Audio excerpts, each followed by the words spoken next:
can see clearly now, the rain is gone.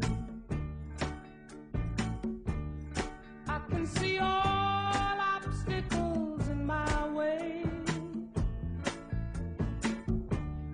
Gone are the dark clouds. The small town of Los Quepos, Chile, only has around 250 people. When my group arrived to help finish the reparation of their single-room community center after the earthquake, we were first introduced to a woman named Eva and her husband Adan, along with Chema and Vernada, who cooked all of our meals for us. They welcomed us with open arms and always saw us as some of them.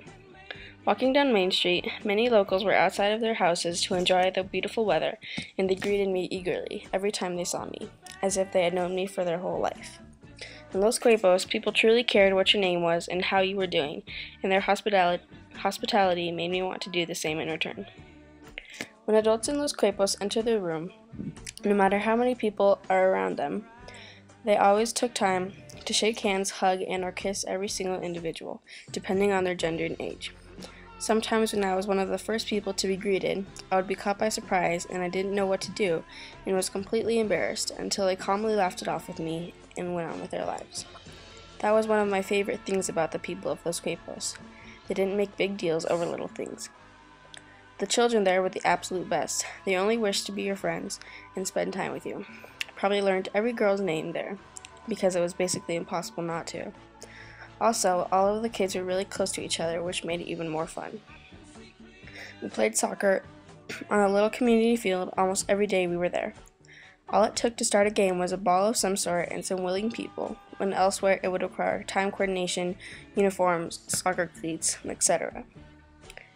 All of the guys playing were super competitive and extremely talented at soccer. However, most of the girls didn't really try as hard. I understood why though. Los Quepos probably had at least a couple games per day. By my last day in Los Quepos, I realized with pride that I could recognize everyone I passed while I walked from the soccer field to Adana and Eva's barn, where my group gathered every night for dinner. I sort of challenged myself, trying to figure out which locals were from even on the other side of the street.